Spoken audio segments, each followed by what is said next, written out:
You know, I really thought that Bungie wouldn't do anything remotely close to Salvation's Edge for a while. You know, it was the raid finale against the big bad of the past few years, so, you know, of course they want to go hard there. So imagine my surprise when we're on boss number 3, 13 hours into the raid race.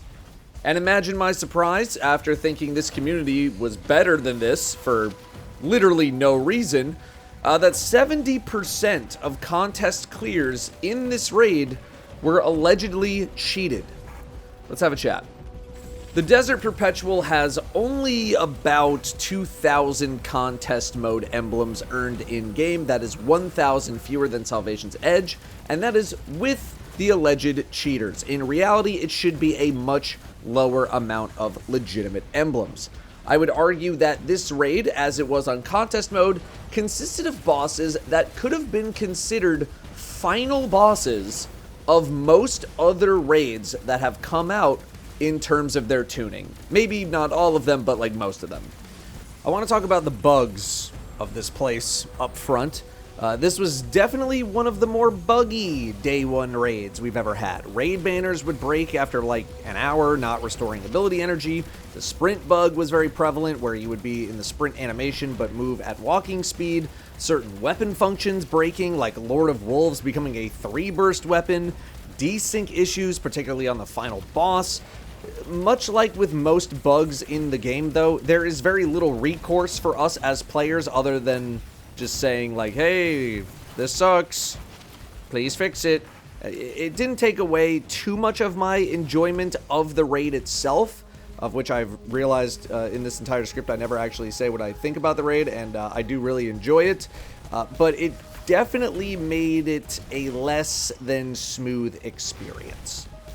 We're going to talk about the fights first, and then we'll get into some more of that contest mode discourse. Something that feels uncommon, but actually isn't that uncommon, is the fact that these bosses forced mechanics during their damage phase. We had a period of time where bosses wouldn't even fight back while we damaged them, as I ranted about a few years ago.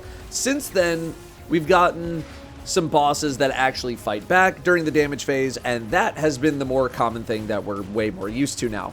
But this raid was tuned in a way that made me forget that, yes, we have had bosses with damage phases that required you to do a mechanic in the middle of the damage phase. The very first raid boss ever, Templar, had people running around with a shield, blocking teleports, although that isn't technically a forced mechanic. War Priest and Golgroth also have mechanics during their damage phase. But it felt like Bungie took it to another level with the Desert Perpetual, even if it isn't a new concept. Now, something that is actually uncommon is, you know where else you really shouldn't be cheating? On your diet, because this video is sponsored by Cook Unity, and they'll ban you too. From what? I'm not really sure. Cook Unity is a chefed consumer platform delivering fresh meals made by humans and not AI, which are then delivered straight to you. God help us the day we have AI food. Every week you'll have over 100 options to choose from, with a range of dietary options like keto and paleo and vegan and low calorie. They probably got something for you.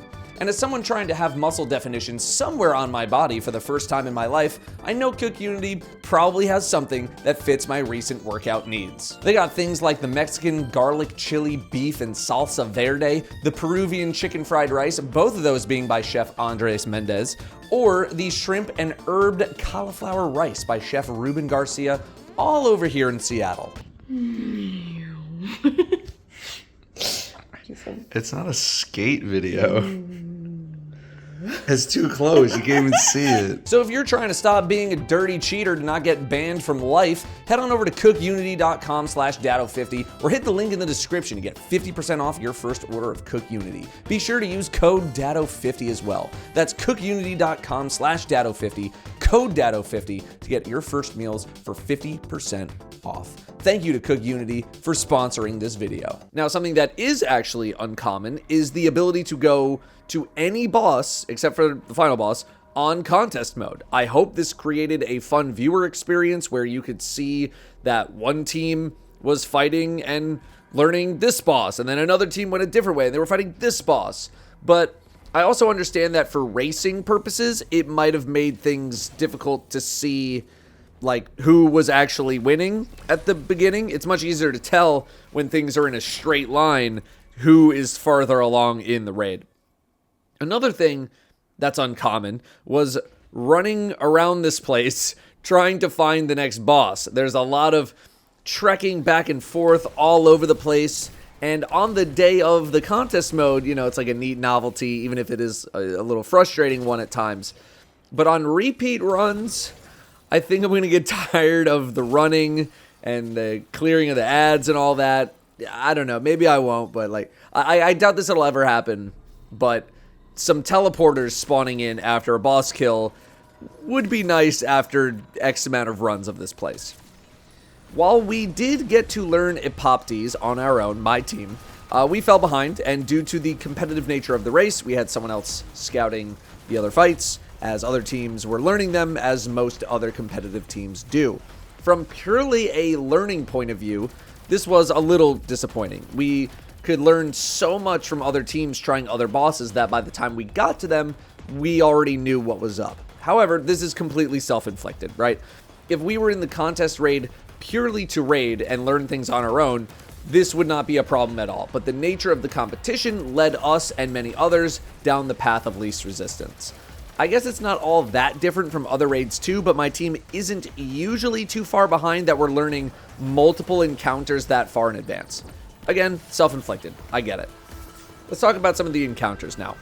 Epoptes had a Herald of Finality situation, aka the second encounter in Salvation's Edge, which I found to be a bit unfortunate in that one of the side rooms for the main mechanic felt significantly harder to manage than the other room, which led to a lot of frustration.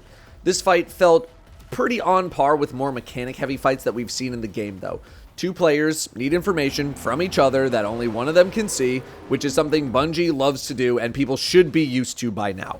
Midway through the phase, same thing, except different people need to do it in a different spot of the environment. Nothing too crazy, and my team was able to get the mechanics down for this fight relatively quickly. What I do like about this fight, though, is that damage phase mechanic, where everyone needs to know what to do because eventually everyone's going to get picked. Not only that, but even the ad clear role needs to play pretty well, even on normal mode.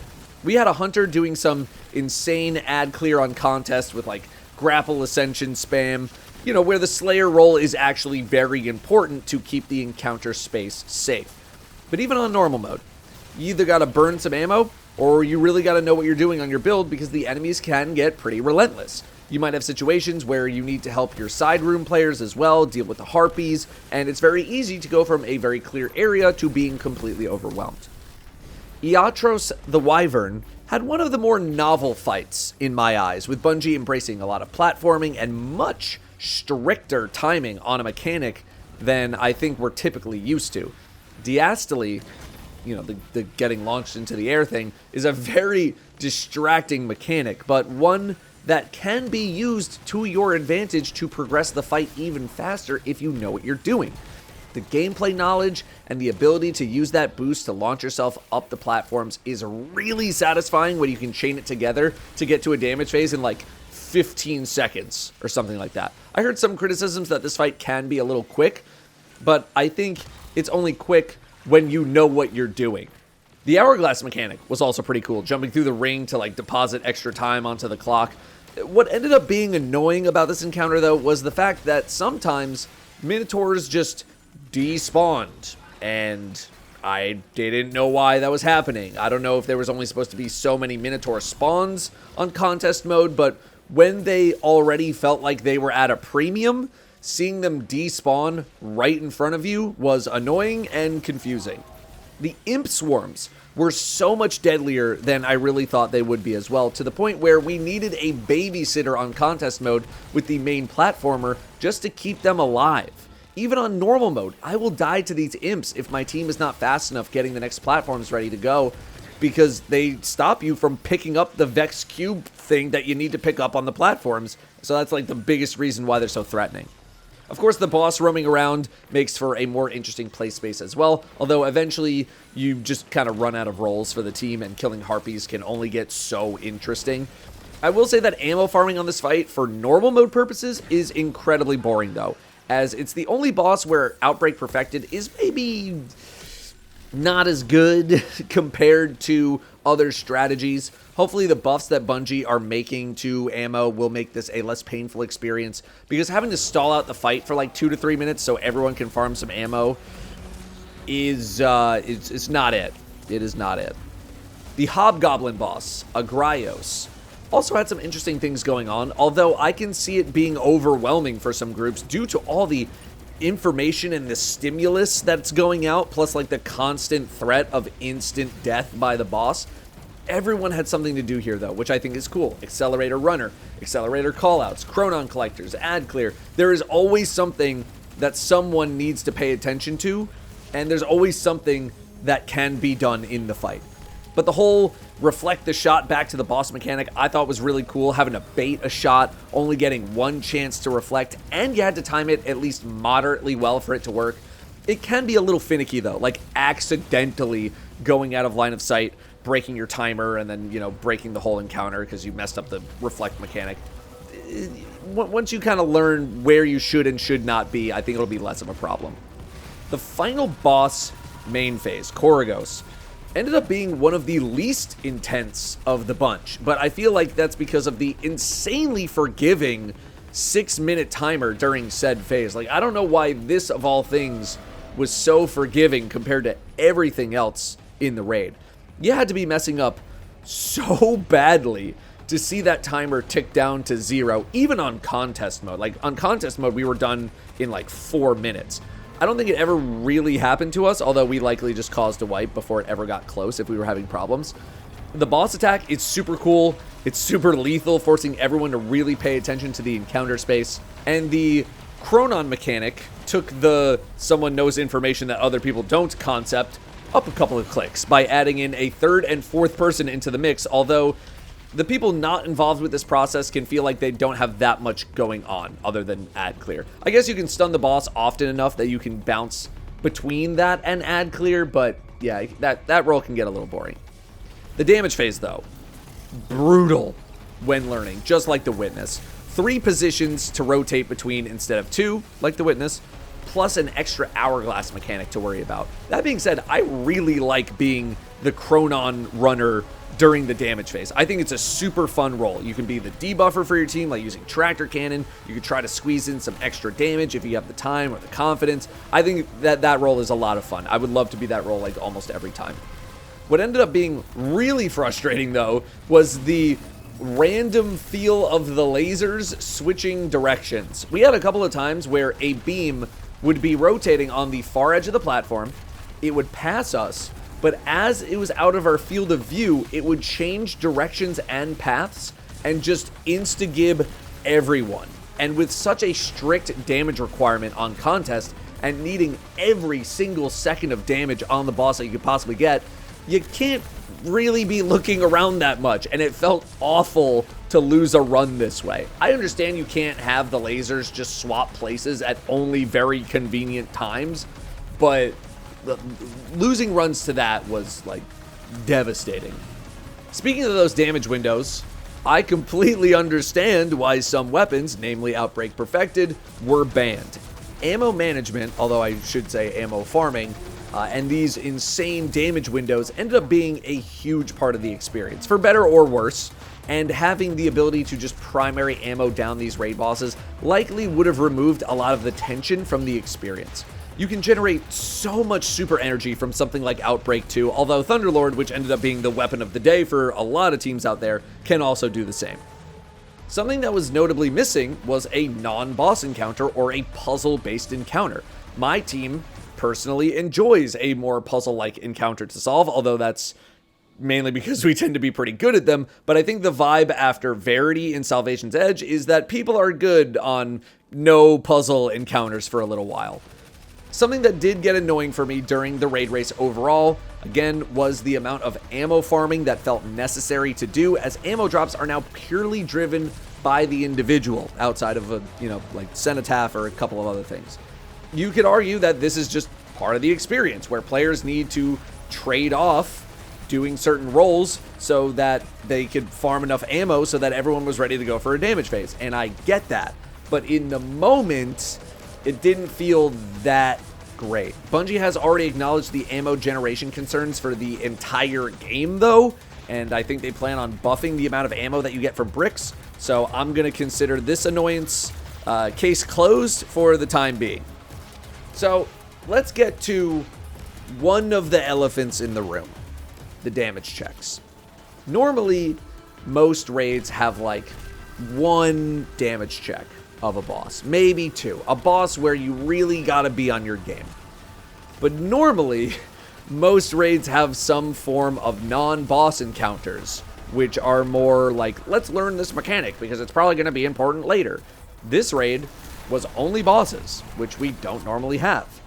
I think a lot of people mistake these bosses for being bullet sponges versus what I think they were actually tuned to be, which is an insanely strict damage check. Part of the contest experience is execution of mechanics, but the other half is combat, which is really what makes the raid a brutal experience on contest now. We are getting increasingly efficient at figuring out mechanics of encounters. So to preserve some of that contest intensity, the combat needs to be ramped up. Not only do you need to stay alive and slay out, but you need to know how to deal the maximum amount of damage possible to a target. That is a knowledge check. That is a preparation check. That is a skill check, as much as some people might hate that.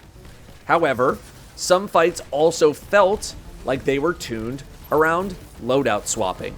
Damage phases in this raid last a really long time, long enough that you will run out of heavy ammo before the phase ends. Obviously, you just don't want to stand there like an idiot after that, so this is where you would break out your special weapon. But because something like Lord of Wolves ended up being not only viable, but also insanely good, people are going to abuse those loadout swaps to change to a top damage option if the game allows them to do so, because you needed every last drop of damage in these encounters. And if you're swapping one thing, you might as well swap everything if it's only going to be a couple of extra clicks.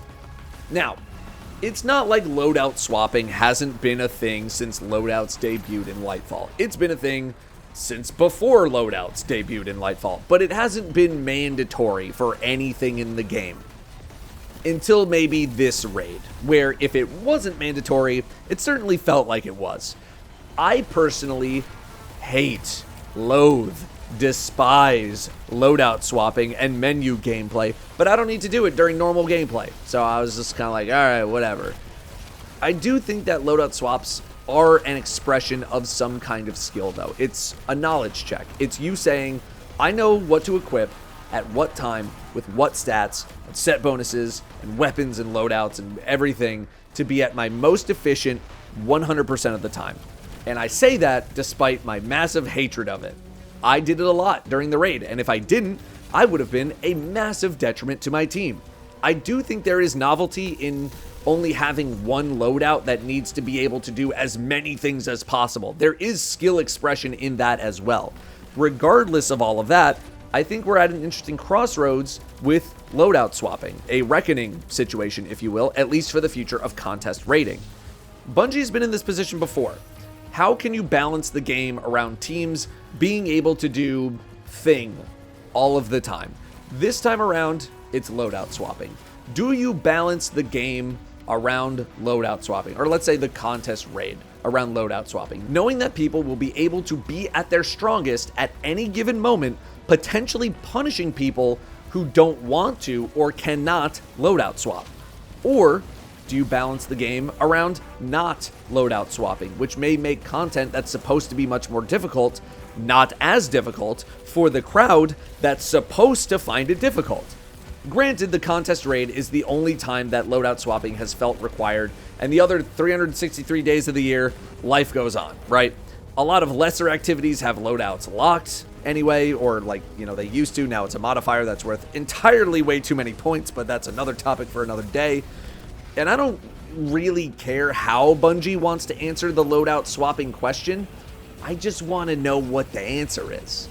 there's some conspiracy theories going on that Bungie designed this raid around the fact that people are loadout swapping at the highest end of gameplay, which I don't even really feel like is that much of a conspiracy, because I'm not sure how close you would get to beating some of these encounters if you don't. If so, did they design it like this to try to prove a point about loadout swapping? Like, they very lightly touched on the concept when they nerfed Sanguine Alchemy in the most recent update, but that's the only thing that they nerfed, was just Sanguine Alchemy and nothing else. I think some players were anticipating some kind of a not swap raid edition, and that just never happened. Bungie has shown that they can enable and disable certain modifiers when encounters start and end with Tomb of Elders from episode 2. So it seems like some sort of locked loadout modifier could potentially exist. But it just kind of begs the question now, who is the contest mode for? Is it for the elite only? Do you try to get more casual players involved in the mix again? This didn't even feel like a top 1% of players race. This felt like a top 1% of the top 1% race. It was that brutal. Has Bungie maybe reached a cap in which they can challenge the players that they are looking to challenge without loadout swapping, and this is simply the next iteration of the challenge? Just a lot of questions that I would love to be able to discuss with Bungie, someone at Bungie, at some point. So I do hope they have like a post-mortem about this raid. Desert Perpetual contest mode was difficult for the people who normally find the game trivial, and I think that's a really cool thing to have for those kinds of players, for the super insanely hardcore or high skill players. I will always advocate for content like this for those who are able to play at the highest level, because we get so little of it that is actually sanctioned or like designed by the devs to be this insanely difficult. Most of the time, top-end players need to self-impose penalties in order to create their own in-game challenges. So it's cool that there was an in-game challenge specifically designed for the giga hardcore, because there usually just isn't. But as a result, you end up alienating the other side of the community for this special event, which are the people who are just excited to try out a contest raid to see how far they can get on their merits alone. Elitist Datto says, let the hardcore have their day. You literally got the normal mode raid after a team beat it, so just go in there. If the contest mode's kicking your ass, the hardcore gamers basically only get this as an in-game challenge, so let us have it. But regular Datto is kind of like, you know, dude, you gotta at least give some people a chance in there, man. Like, you gotta give them a chance. Like, casual players had no chance in there whatsoever, especially if you're just kind of winging it, right?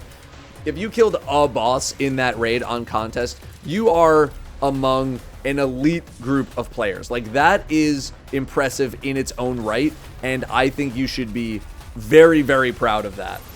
But I still think it's a cool experience for people to just be able to hop in and try without feeling like it's completely hopeless for them. You know what I mean?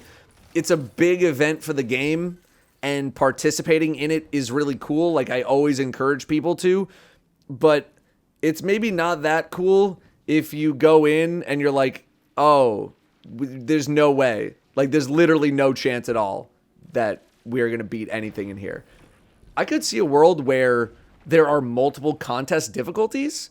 You got like regular contest mode for people who want that challenge of a day one, but then you could have like ultimate contest for the elite players that would feel similar in vibe to what Desert Perpetual was like, and that's where the world first raid race would take place. You would still need to do the hardest mode in the game to get the belt. There was some concern about teams going into normal mode to try to figure some stuff out and then go back into contest to clear it. I'm not sure how much that actually happened, if at all, but I'm also not sure how much it would have even helped. The issue tended to not be mechanics in this raid, the issue was the damage checks, and that's not something you can really simulate in the normal mode. I've also gotten the question of how much illegal armor might have made an impact on the experience, and while part of me wants to say, like, probably not that much, I know I had multiple loadouts using armor that I farmed pre-expansion. Illegal armor in this case means having farmed for stat distributions on armor that are not currently available in the game, like weapons and super armor, which back then would have been mobility and intellect armor. Several of my teammates were able to achieve very high weapons and super stats, which could have been yet another factor in the struggle of the average player, although maybe not as much of one, since I think you probably had bigger problems than a slightly low weapons or super stat, but maybe I'm underselling that. I don't really know. And all of this brings us to the other elephant, the cheating. This appears to be, by far, the most cheated contest raid in the history of the franchise by percentage of clears, right? I have no doubts that people have cheated their way to a contest emblem in the past. But with such a few amount of clears for Desert Perpetual, it was easy for community members to scan through the post-game reports of every team with a raid clear. And it is currently suspected that around 70% of the teams that have a contest clear of the raid cheated to get that clear. I'm not going to get into too many specifics of how they cheated, but it's all over the place if you want to look it up. My team went from 263rd place up to top 100. I think we're 88th now. I will say that all of this is community-driven speculation.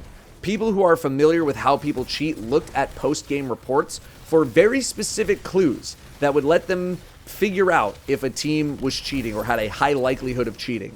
Namely, the use of two weapons in particular that almost no serious raider would be using in this raid, on top of players with very high kill counts, while the rest of their team had little to no kills, or lots of non-Thunderlord machine gun weapon kills across the entire team, although that's also combined with another factor.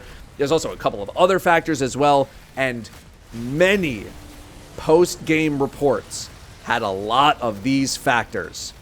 I assume there were probably some false positives in there as well, but I trust that the people looking for cheaters were not intentionally malicious in their hunt for this clarity.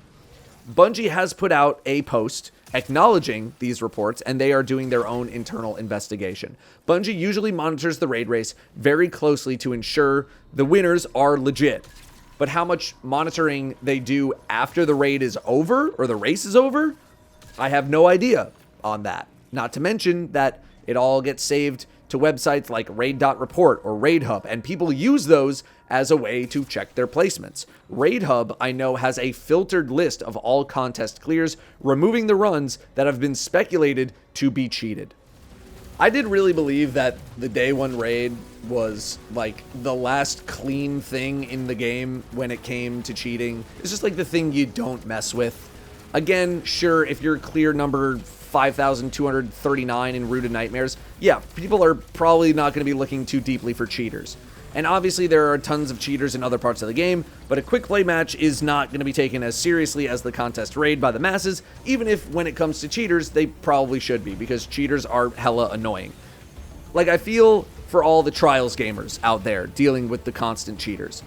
But to have 70% of all completions cheated is disgraceful. And I do truly hope that Bungie makes an example out of people from this raid who cheated, because if they don't, it's just going to tell people that the integrity of the contest experience has been completely shattered. And no, the raid being hard is not an excuse to just cheat your way to a win. Yes, I realize that once the raid race is over, the stakes are pretty much gone for a lot of the top teams, but it is still a once-a-year experience for the top players in the world to show what they got. It's still a way for those to show off their accomplishments at the highest level of gameplay, and to have that reduced to a question of whether or not they cheated to get their accomplishment is sad for those individuals who did it legitimately. Oh yeah, it's just an emblem, Datto, like who cares? Yeah, I hear you, crowd that never stood a chance in the contest raid to begin with, but it's still a symbol of victory, and I think that should remain as pure as it can, as it's one of the few ways people have to show off their accomplishments in the game. I think that's most of what I got on the contest experience. I know I've been yapping for a little while. Salvation's Edge got a lot of praise as a raid when it first launched, but due to its nature, due to probably most likely Verity, and somewhat likely due to crafted weapons. It was one of the least run raids that we've ever had. For me, I think it's my lowest run raid like that I've ever done. Once I filled up my crafted weapons, once I got the title, it was over. Like, nobody wanted to run that thing anymore. I'm personally looking forward to potential weekly raid runs again. I will say that only getting tier 1 drops on contest mode was insanely brutal, but I am looking forward to progressing through the feats that you can enable to keep increasing the tier of loot that you get. I think the feats are a super cool system to have for the raid, being able to actually increase the difficulty by reducing res tokens or reducing the amount of damage phases you get or just purely increasing the combat challenge. I think that's all awesome. Getting the best loot should come from doing the most challenging stuff available. So I am on board conceptually. How much people are going to want to get crushed by the raid for hours and hours is another story, but one I hope to get educated on. I know a 5 of 5 feats clear has been done. It's allegedly harder than the contest mode, which is insane to think about. But I do wonder if this will have a similar fate to Salvation's Edge for the community out there. The raid on normal is definitely much easier than contest, of course, but it is still one of the more difficult normal mode raids that is available to play. At least I think so. Salvation's got a lot of praise from raiders, but the masses didn't feel the same way. Desert Perpetual, while it doesn't have a Verity situation, is still pretty intimidating with how mechanically dense it is or can feel. If you bring an Outbreak, I think you'll be okay damage-wise, but again, combat in there is slightly tougher than usual, and the raid itself is more overwhelming than usual. My team got our clear, although not without another break in between, but we learned from Salvation's Edge that if we ever found ourselves in a situation again where we've been raiding for 20 plus hours and it's no longer about world first but just getting a clear, we need to break earlier. And we broke earlier, and that was a good call. I think everyone on the team did great, but I want to give a really special shout out to me. All right, jokes aside, it's just like a personal comment. Like, I did feel like I played some of the best Destiny I have played in a contest raid in the past like 2 or 3 years. The past few races, I came out of them thinking that I didn't really play that well or that I should be playing at a higher level. After Salvation's Edge, I knew that if I was going to keep doing contests, that I was going to need to play way better. Or at the very, very bare minimum, embrace loadout swapping, which I did. I love playing with my team.